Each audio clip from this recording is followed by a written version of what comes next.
Ще започна от самото начало, от деня, в който разбрах за теб. Дойде в моя живот в момент, в който не исках никой и нищо. В момент, в който си мислех, че нямам нужда от никой. Не търсех, не очаквах.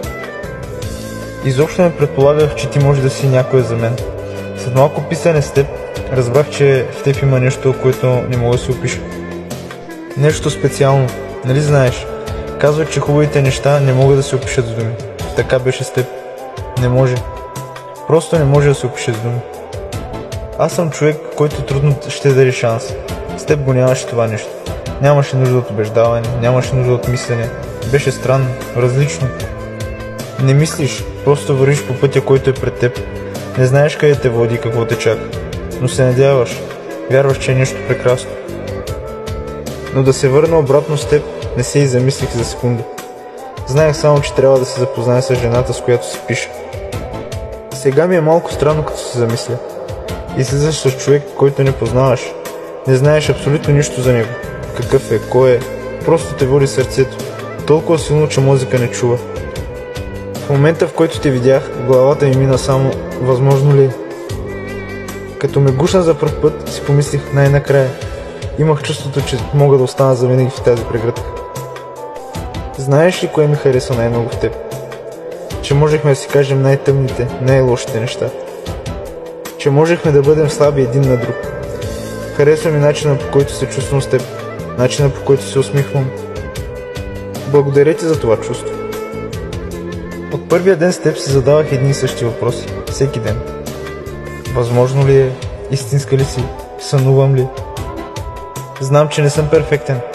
Понякога съм скучен. Ужасно досаждам. Ревнувам. Сърди се за глупости. Но знаеш ли?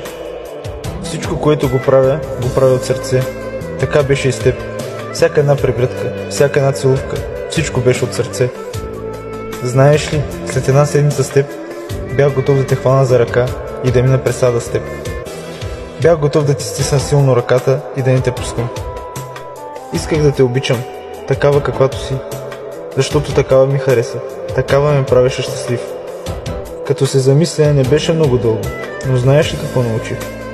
Времето понякога не означава нищо. Ти събуди в мен нещо, което никой никога не беше. Благодаря ти още един път. Никога нищо не бих искал на сила, колкото и да те искам. Така и с теб. Ако беше казала, че не ме искаш, никога нямаше да се опитам да стане нещо на сила. Защото любовта не става на сила.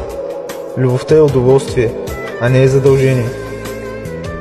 След това, като видях, че си жива и здрава, нищо не ми беше ясно. Чувствах се като парцал, постоянно си задавах въпроси, на които не намирах отговор.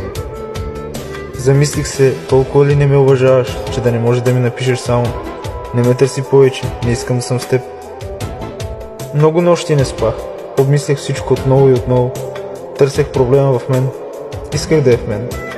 Но разбираш, че понякога не може да смениш нещата. Че не всичко зависи от теб и е гадничко. Хващах се как търся твоите очи между хиляди други.